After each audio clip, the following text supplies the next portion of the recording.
Good morning. Welcome to my tips. ఎట్లున్నారు మీరందరూ? నా కబడ్డీ చెప్పండి. నేను చాలా చాలా చాలా బాగున్నాను. సో, కొంచెం సన్నగా అయితే ఇంకా బాగుంటాను అన్న ఫీలింగ్ ఉంది. సో, కిచెన్ డీప్ క్లీనింగ్ జరుగుతుందనమాట. బోల్డన్ని తోమేసి పెట్టేశాను. కొంచెం హెల్తీ లైఫ్ స్టైల్ స్టార్ట్ చేద్దామని నట్స్, సీడ్స్ తెప్పించాను. అండ్ ఇది కిచెన్ సిచ్యుయేషన్. సగం క్లీనింగ్ అయింది కాబట్టి. సో, ఇది ఇప్పుడు వ్లాగ్ కాదు. ఎందుకంటే ప్రజెంట్‌గా నేనేం షూట్ చేయలేదు. రేపంచెల్లి ఫ్రెష్ వ్లాగ్స్ వస్తాయి. సో, ఇది పిల్లల ఎగ్జామ్స్ అప్పుడు వ్లాగ్. మనం పూణేకి వెళ్ళక ముందు తీసిన వ్లాగ్ అనమాట. ఇది చూడండి. రితుగాడు వాడికి మ్యాథ్స్ ఎగ్జామ్ ఉంది, చదువుతున్నాడు. మనం పిల్లలతోటి ఎంతసేపు స్పెండ్ చేసినా ఎట్ ద ఎండ్ వాళ్ళ డాడీతోటి వాళ్ళు ఎక్కువ హ్యాపీగా ఉంటారు. ఎందుకో ఇది అర్థం కాదు. మేబీ డే అంతా మమ్మీలు వాళ్ళతో ఉండడం వల్ల ఎక్కువ పట్టించుకోరు వీళ్ళు. మనీ అది అర్థం కాదు. డాడీలంతా ఆఫీస్ వర్క్ చేసి ఎప్పుడో పక్కల పిల్లగా ఊచొచ్చు కూర్చోచొచ్చు ఇట్లా అంటారు కాబట్టి వాళ్ళ మీద ఎక్కువ ప్రేమ ఉంటుందో తెలీదు. ఆబ్వియస్లీ పొద్దున్న చూసి మనం గొప్పడతాం. అందుకే వీళ్ళు మనకు కొంచెం వాల్యూ ఇయ్యరనమాట. సో నెక్స్ట్ ఇటు పక్కన ఎందుకు వీడియో అంతా స్ట్రక్ అవుతుంది.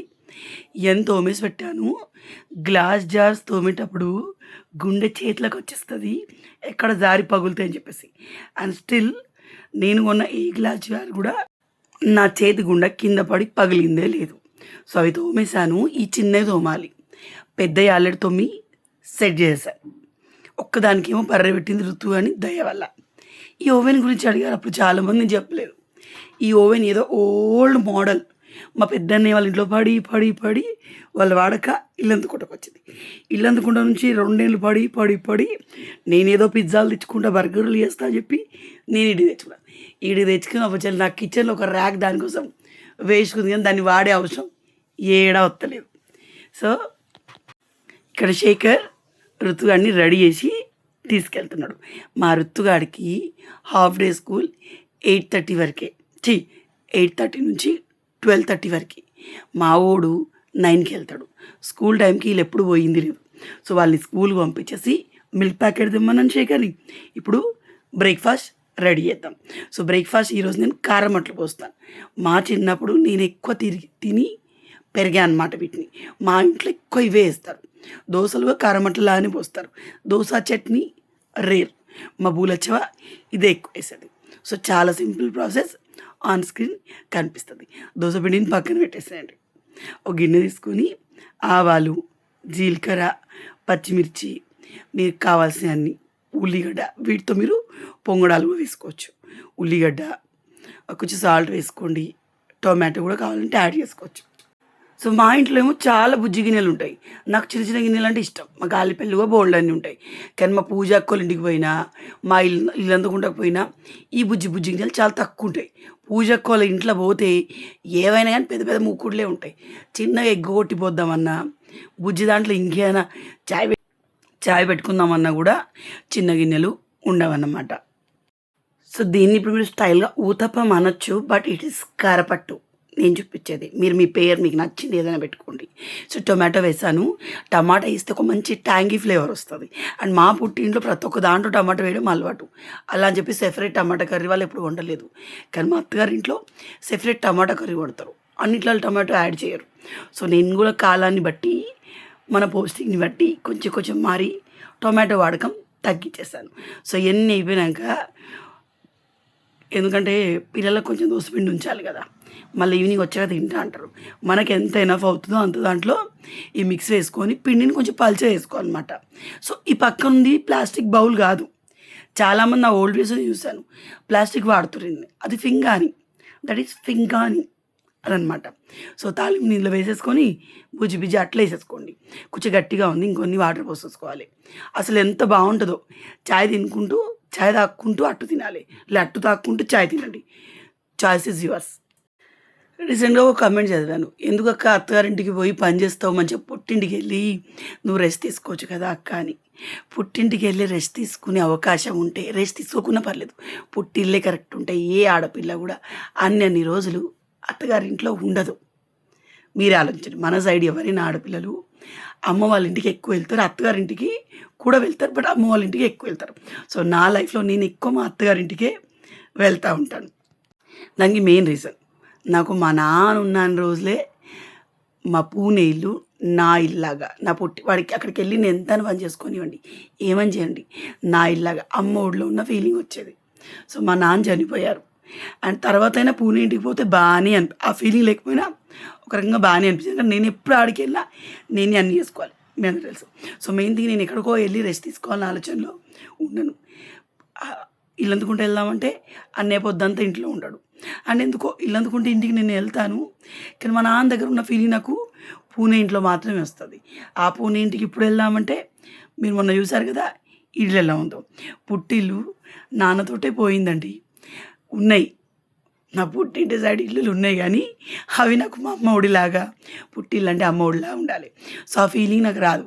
మళ్ళీ మొత్తం తిరిగి నాకు కిందన రూమ్ ఉందా ఆడికి పోతే నా పుట్టింట్లో నేనున్న ఫీలింగ్ వస్తుంది.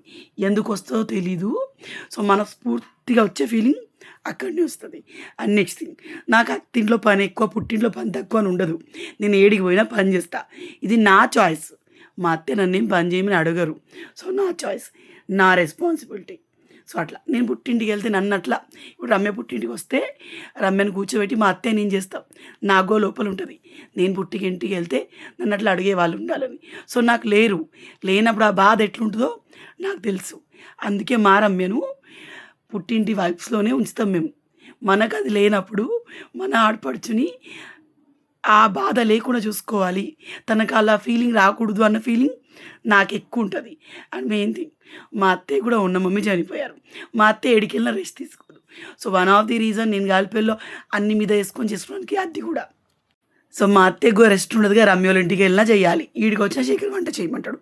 సో మా అత్తయ్య నేను ఆడికి వెళ్తే వాకిలు ఊడడం వంట చేయడం వరకే మా అత్తయ్యకి అప్పచెప్పి పిల్లల్ని రమ్య చూసుకుంటుంది, మిగిలిన పని నేను చూసుకోవడానికి ట్రై చేస్తాను. అందులో మా అత్తయ్య చాలా పని చేస్తారు కానీ నాకు ఒక ఫీలింగ్ ఉంటుంది మా అత్తయ్యకి రెస్ట్ ఇవ్వాలి అని చెప్పేసి. తనకు రెస్ట్ ఎక్కడ చెప్పండి. సో ఇవన్నీ ఆలోచించగలని నీ గురించి నువ్వు ఆలోచించేవాని. సో నా గురించి నేను ఆలోచించిన నాకు రెస్ట్ మా అత్తగారి ఇంట్లోనే ఉంటుంది. ఎందుకంటే పిల్లల్ని రమ్య చూసుకోవడం. మన లైఫ్లోకి పిల్లలు వచ్చాక అసలే ఆ రెస్ట్ ఏం తెలుసా, మన పిల్లల్ని ఒకరు చూసుకోగలగాలి. ఆరామ్సే ఒక కప్పెడు ఛాయ్ మనం తాగలగాలి, చల్లారక ముందు మనం అన్నం తినగలగాలి. సో ఇదే మెయిన్ రెస్ట్ అండి. కంటి నిండా నిద్రపోగలగాలి. మన పిల్లలు ఏడికి పోతుర్రు ఏం తాకించుకుంటారో అన్న భయం లేకుండా. అదంతా నాకు మా గాలిపల్లిలోనే ఉంటుంది. సో మెయిన్ రీజన్ నేను అత్తగారింటికి వెళ్ళడానికి అది కూడా ఒక్కటే. సో అత్తగారిల్లు ఎప్పటికీ అత్తగారిల్లే, ఎప్పటికది పుట్టిల్లు కాదు. అత్తమ్మని ఎంత బాగా చూసుకున్నా ఎండ్ ఆఫ్ ది డే ఆ పోస్టింగ్ అత్తగారిదే. సో తన కడుపులా మనం పుట్టలేదు. సో వాళ్ళ బిడ్డ మీద ప్రేమ వేరుంటుంది, కోడలే. మా అత్త ఇద్దరిని ఈక్వల్ చూసినా కూడా ఒక మెట్టు రమ్య, బిడ్డనే, కోడలే. సో ఇది క్లియర్ చేయాలనుకున్నాను. అండ్ నాకు కంఫర్ట్ మా అత్తగారింట్లో చాలా ఎక్కువ ఉంటుంది. ఇల్లందుకుంటే ఓకే పోయి వస్తా. మా వదిన ఉంటే అంటే నా నాకు భార్య ఉండి మా వదిన ఉంటే వేరేలా ఉండేదేమో. సో ఇది క్లియర్ చేయాలనుకున్నాను. అండ్ నెక్స్ట్ థింగ్ మా శేఖర్కి కాలు నొస్తుందంటే కాళ్ళు లావుతుందంటే నొక్కుతా ఉన్నాను. ఇది ఇప్పటి వీడియో కాదండి, పిల్లలకి హాఫ్ డే స్కూల్ ఉన్నప్పుడు వీడియో, మనం పూణేకి పోక ముందు వీడియో ఇది. సో ఇది ఉండిపోయింది అండ్ నేను ప్రజెంట్ ఏం షూట్ చేయలేదు కాబట్టి ఈ వీడియో పెట్టేస్తాను అనమాట. సో ఇది చూడండి, ఆ జ్యూస్ పట్టేటప్పుడు ఒకేసారి వెర్రని పక్కకు పోయినాయి నీళ్ళు, అప్పుడప్పుడు పోతాయి చూడండి, అందుకే అది అట్లా అయింది. సో ఇది కారం పూజక్క నాకు పెట్టించింది ఎప్పుడు లాస్ట్ ఇయర్. అసలు ఎంత బాగుంటుందో ఫిష్ ఫ్రైకి, చికెన్ కర్రీకి. ఇంకా కారం వేసి చికెన్ మసాలా వేయాల్సిన అవసరం లేదు. సో ఇదిగో బ్లాక్ గ్రేప్ జ్యూస్ పట్టేటప్పుడు అంతటా పడింది, ఇంకేం చేయలేము. మేము ఇంటికి పెయింట్ వేయించుకోవాలి కానీ ప్రజెంట్ ఆ థాట్ లేదు. ఎందుకంటే రిత్తు బంగారం, మళ్ళీ మనం పెయింట్ వేసినా మళ్ళీ సేమ్ రిపీట్, ఏడవాడితే ఏడ బొమ్మలు ఉంటాయి. ఋతు కొంచెం అర్థమయ్యే ఏజ్ వచ్చాక పెయింటింగ్ వేసుకోవాలి. సో తర్వాత gond katira and chia seeds నానబెట్టాను. గోంద్ కతీరా చాలా మంచిదంట. ఇవేంటోనండి ఇవన్నీ ఈసాబ్ గోంద్ కతీరా, ఈసాబ్ గోల్డ్ అంటే వినడానికి వెరైటీ ఉంటుంది.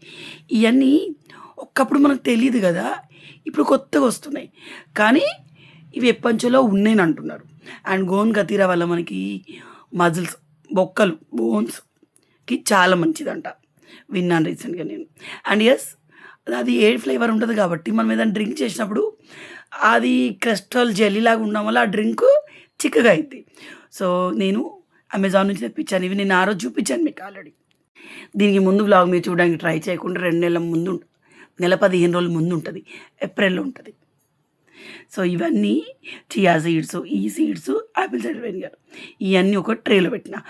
కోర్స్ ఈ ట్రే మంది కాదు, లక్ష్మకి ఎప్పుడో ఏదో ఇచ్చి నాకు పంపించి మైదాకి ఇచ్చి పంపించింది. మళ్ళీ వాళ్ళ ఇంటికి అది పోనే లేదు, పంపించాలి ఉంది కదా స్టైల్లో పెట్టి మీకు చూపించాను. సో ఇప్పుడు నేను దీన్ని ఎలా తాగుతానో చూపిస్తాను. సో సింపుల్గా మీరు మజ్జిగ చేసుకోవచ్చు, లేకపోతే లెమన్ వాటర్ చేసుకోవచ్చు, మీరు ఎట్లయినా తాగొచ్చు. సో ముందు నేనైతే చియా సీడ్స్ చాలా మంచివి అంటారు, అలా అని చెప్పి క్వాంటిటీ పెంచకూడదు. ఏదైనా అతి అయితే హెల్త్కి మంచిది కాదు. సో 2 వేసుకొని బాగా మిక్స్ చేసుకొని తాగాలి. చియా సీడ్ ఏదో పిడిసలా అని ఉంది, సెట్ అవ్వట్లేదు. బట్ షుగర్ వేసుకోవచ్చు, సాల్ట్ వేసుకోవచ్చు. అండ్ మనకి బీపీ డౌన్ అయినప్పుడు, తాగడానికి తినడానికి ఏం లేనప్పుడు గ్లాస్ వాటర్లో కొంచెం సాల్ట్, పించ్ సాల్ట్, షుగర్ వేసుకొని తాగండి. ఇమ్మీడియట్గా బీపీ సెట్ అవుతుంది, ఒక ఎనర్జీ డ్రింక్ లాగా పనికొస్తుంది. అండ్ కోర్స్ మనం ఇలాగో వాటర్ తాగుతాం, ఆ వాటర్ నార్మల్ తాగకుండా అలా కొంచెం సాల్ట్, షుగర్ వేస్తే కొంచెం బెటర్గా ఉంటుందని నేను కూడా ఎక్కడో విన్నాను. సో వీడియోని ఏం చేస్తాను, రేపంచెల్లి ఫ్రెష్ వ్లాగ్స్తో కలుస్తాం. బాయ్.